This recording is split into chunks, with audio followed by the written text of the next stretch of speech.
Oke guys, sekarang kami bersama Pak Ardiansah, yaitu pengrajin atau pengusaha sagu di Desa Pasir Blengkong, Kecamatan Pasir Blengkong, Kabupaten Pasir, Kalimantan Timur. Untuk mengetahui proses pembuatan sagu bagaimana, kita langsung berbincang aja dengan Pak Ardiansah. Bagaimana awalnya nih saya usaha sagu ini Pak Ardiansah? Sebelum tahun 2000 itu saya ikut-ikut sama orang aja di kampung Jawa, tapi masih manual. Mungkin ada 1 tahun. Sudah itu ada saudara angkat, bapak angkat saya membantu saya membelikan mesin bekas. Itu masih manual pada waktu itu. Ya. Nah, mungkin berjalan berapa tahun bersama-sama dia kerjasama. Lama-lama saya kan punya kapal pada waktu itu. Ya. Saya tukar kapal itu dengan gilingan sagunya dia Sebagai modal ya? modal, jadi saya bisa berusaha sendiri sama anak saya kan. Anak saya kan mulai agak besar-besar dikit Ya, yang cowok-cowok, yang cowok ya. cowok tadi itu yang bantu itu. Kan yang pertamanya itu kan saya sendiri. Sendiri saya bekerja, masih manual. Saya subuh-subuh sudah bangun bekerja, sudah marut, masih pakai obor, listrik belum masuk. Ya betul. Jadi saya mulai subuh sudah bangun marut pakai lampu obor ceritanya obor bambu. Ya. Setelah sudah sholat subuh sudah kerja, sudah pagi itu mulai injak. Saya parut 2 depa. Nanti ada habis 2 depa itu saya istirahat dulu baru mulai kerja lagi. Alhamdulillah saya biasanya dapat 1 batang sendirian. Ya. Itu dari pagi sampai sore biasanya. Sampai sore ya? Iya. Dapat 1 batang. Dapat 1 batang ya. Itu kalau waktu itu 1 batang itu dapat berapa kilo sagu? Itu kalau dulu sekitar ada yang 2,5 pikul, ada yang sampai 3 pikul. Cuma tidak ada proses pemutihan, belum ada. Oh, Masih bakul, belum ada karung. artinya hasil sagunya waktu itu tidak terlalu putih gitu Pak ya? Iya enggak. Lama-lama ada teman-teman mencoba itu, bilangnya diaduk dulu sebelum kita karung itu kan. Dibelang orang Bugis. Iya. Nah, itu ada perubahan warna. Cuma banyak yang terbuang. Itu contohnya saya bilang ada harga 2.000 untuk makanan ternak. Iya. Hmm. Nah, jadi lama-lama saya mungkin 2000 berapa itu saya ada dapat bantuan sedikit dari sosial. Pemkab Pasir. Iya. Ya pertamanya paling dari Perindakop dibantu saya mesin sama ulin.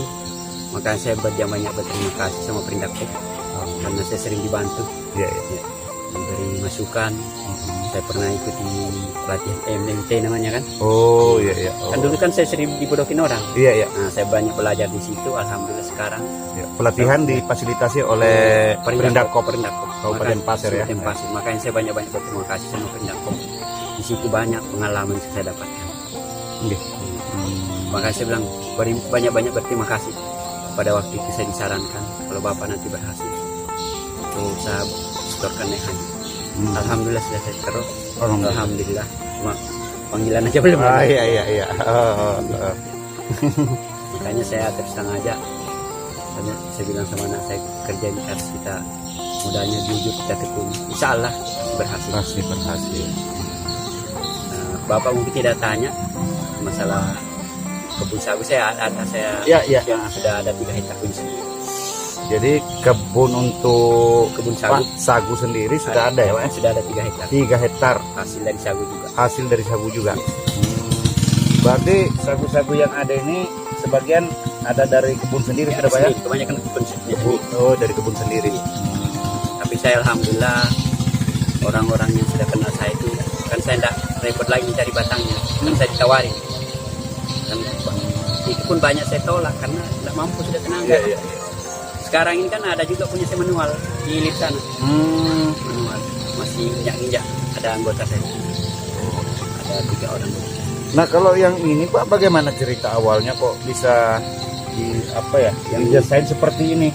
Ini terus ada yang angkat saya dia bilang cari kamu uang 30 juta. Iya. Saya bilang, insyaallah nanti kalau ada rezeki saya cari, saya bilang. Saya bikinkan kamu ndak menginjak-injak. Iya, iya. Jadi pada waktu itu dia mencoba dulu pakai Alcon, dia setel di rumahnya. Berhasil, cuma lambat.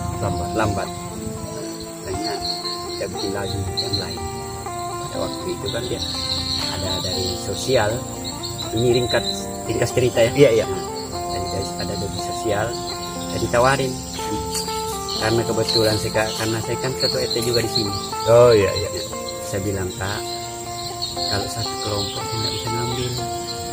Kalau dikasih nanti 2 kelompok, saya ambil.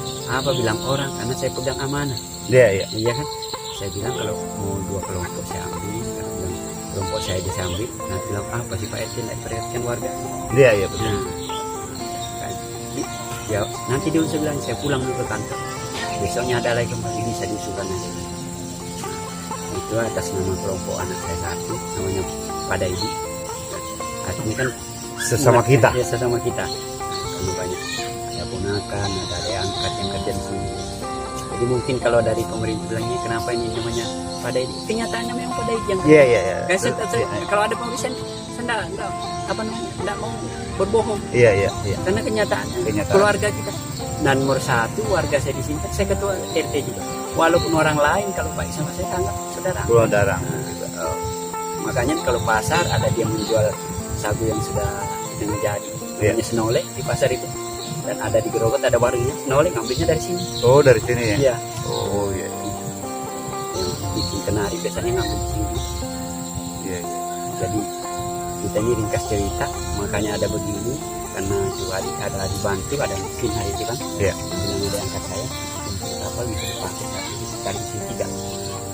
Alhamdulillah pada waktu dikerjakan dan beberapa hari, alhamdulillah berhasil. Ada tahun berapa pada lomba namanya PTG, teknologi tepat guna. Teknologi tepat guna. Teknologi tepat guna. Ya, kebetulan di Kabupaten Pasir juara 1. Oh, Hadiah. alhamdulillah. Hadiahnya 5 juta. 5 juta. Oh, apa? Juara 1 TTG tadi tuh ya? TTG tadi. Teknologi tepat guna itu ya. Teknologi. Yang ini sudah ya? Yang ini sudah. Oh, iya, iya, iya. Jadi hasilnya itu bukan saya angkat, tidak saya ambil, hadiahnya 5 juta. Bahkan saya tambah untuk yang membeli itu ada yang untuk pakai jujuran. Kan dia jaga tua. Iya, iya, iya. Oh, dipakai untuk jujuran Ya, gitu. saya tambah. Alhamdulillah saya bilang ini sudah hasil kerja. Karena dia memang bekerja di sini ya. Jadi, Oh, maka kalau ada salah dipanggil lagi. Kan masuk juga di kelompok sini. kelompok. Iya. Dia sebagai teknisinya, Pak ya. Iya. Jadi kalau ada yang rusak dia perbaiki. Iya, perbaiki. Mana saya tadi mengunci. Nah, sekarang kan kemarin itu waktu masih manual Bapak awal-awal kerja kan? Iya. Artinya ngerjain sendiri itu sehari mulai pagi sampai sore kan dapat 1 batang, Pak ya? Iya. Sekarang Bapak lihat tadi kan? Nah, sekarang gimana, Pak? Ya. Kalau untuk 1 batang aja kira-kira berapa lama? Ini tadi kan udah sampai 2 jam. Itu 1 batang tadi, Pak? Bahkan 2 jam, bahkan lebih tadi sedikit. Oh, itu tadi kurang dari 2 jam, Pak ya? Kurang 2 jam. Artinya kalau sehari itu mungkin kalau 10 dapat, Pak ya? Dapat. 10 batang ya? Cuma penampungannya nggak mampu. Oh, iya, iya, iya. Penampungannya yang tidak mampu. kan kita endapkan dulu patinya aja kita ambil kan. Oh iya, patinya. Jadi kalau kita kan sistem kerja itu banyak keluar. Keluar dari anunya tadi tuh kotak baknya itu kan. Iya, baknya. Iya, nggak mampu dia. Karena dana terbatas kita nggak Iya, bisa bikin Jadi besar. berarti sekali proses paling tidak 1 batang aja dulu, Iya, Pak ya. iya. Tunggu diendapkan dulu patinya, diambil, masukkan di karung, baru mulai lagi. Kalau kecuali kita di mendarat itu baru kerja lagi sore. Kami Oh. banyak pesanan ya sore. Artinya sehari itu bisa 2 kali turun di sini Bisa. kerja gitu, Pak ya. Iya bisa. Tergantung dari pesanan. Kalau pakai proses mesin begini, Pak, kalau 1 batang itu kira-kira yang isinya tadi itu kira-kira ada berapa itu, Pak? Berapa Biasanya kilo? hampir rata-rata kita beli 2 pikul. 2 pikul itu ya? 1 batang, Pak ya? Batang. 1 batang itu panjang berapa itu, Pak, kira-kira? Ada yang 11 meter, ada yang 10, ada yang 9. Paling pendek 8 meter. 8 meter. Iya.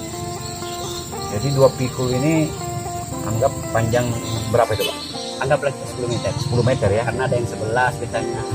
11, tapi kebanyakan 10 meter. Kalau pemasarannya ini, Pak, Kalau masalah pemasaran kita tidak pernah bawa jauh-jauh, pembelinya datang sendiri. datang sendiri. Pembeli dari mana itu, Pak? Ada yang dari Penajam, ada yang bawa ke Samarinda, tapi orang Grogol juga bawa ke Samarinda, ada juga ke Barabai. Sampai ke Kalimantan Selatan, Pak ya, berapa ya? Ya, ada juga Penajam. Ini kalau di Penajam dibungkus per kilo dulu. Kayak di rumah itu ada Oh, jadi dikemas emas 1 kilo 1 kilo. 1 kilo Oh, itu masuk ke Penajam. Penajam. Penajam sama apa? Pokoknya dari Kewaro sampai Penajam lah. Jadi berarti sagunya Bapak ini sudah sampai ke Samarinda, Balikpapan, Iya. Penajam, Penajam. ke Berabai. Iya. Itu pun pembelinya sendiri datang sendiri. Pembelinya adalah sendiri. Alhamdulillah selama ini kewalahan juga. Kalau hitung-hitung kasar, kalau boleh ada bocoran istilahnya, kalau omset sebulan itu berapa, Pak? Sekitar 15 juta. 15, Pak ya.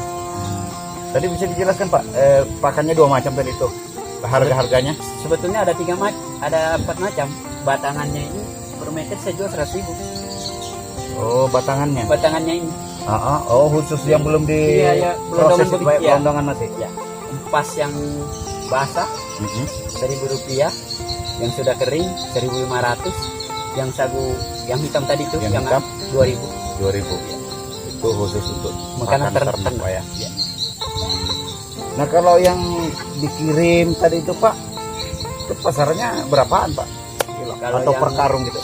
per kilo kita. Per kilo. 3.500. 3.500. Kecuali pembeli baru kita jual 4.000. Banyak juga dijual 4.000, cuma saya anggap rata-rata 3.000. 3.500. Itu harga langganan gitu, Pak ya. Masa dulu dibawa dulu, nanti kalau sudah laku baru bicara. Oh, iya. Berarti pendapatan sebulan bersih kisaran 15 juta, Pak ya. Kalau kita sehat. Alhamdulillah. Sehat terus, Pak. Amin. Nah, kalau ini tadi, Pak, untuk bahan baku sagu ini jauh enggak, Pak, jaraknya dari tempat Bapak ini ke Ada juga yang lokasi? jauh, ada juga yang jauh. Berapa itu jarak tempuhnya, Pak? Ada yang sampai 2 kilo, 2 kilo ya. ya, ada yang 1 kilo, ada yang dekat. Jadi saya bekerja itu pakai hitungan. Kalau waktunya mepet, saya kerja yang dekat. Ambil lokasi yang dekat Ada ya. yang lokasi yang dekat. Jadi hitungan saya begitu. Jadi saya pulang, tidak pulang kosong, pasti ada narik. Ada. Hitungan saya, tebang hari ini, besok bisa dikerjakan. Tidak sampai, kalau bisa lah, jangan sampai istirahat kerja di sini. Bahan baku ada terus. Ya. Begitu saya. Kalau misalnya airnya pasang begini, tadi sana saya tahu kan, tadi pagi kan airnya kering. Saya numpang di sana, sore nanti saya tarik ke sini. Gitu dong. Jadi ada yang teman-teman bilang, hari-hari naik selalu. Hitungan saya lain. Tapi lain hitungannya, Pak ya. Hitungan. Iya. Oke, Pak, makasih banyak. Sama-sama. Sudah sedikit tahu bagaimana proses pembuatan sagu ini kan, mengambil sari baru dijual ke luar gitu, Pak ya. Iya. Ya, mohon doanya aja. Amin. Supaya panjang umur sehat. Amin. Oke guys, itu tadi perbincangan kita dengan Pak Hardian Pak ya, pengrajin Pak sagu. Pandang hari-hari. Dipanggil Pak Pandang. Pak Pandang Banyak kenal sehari-hari. Pak. Beliau juga ketua RT di sini katanya, Iya. ya. Oke. Nah, sebelum pamit seperti biasa guys, kami selalu menyampaikan pepatah Arab, wa kaduyur jalijur alisaibi bur'on wala bur'on lima jahara lisan. Kalau pedang melukai badan masih ada jalan untuk sembuh, namun kalau lisan melukai hati, mana obat akan dicari, kecuali minta maaf.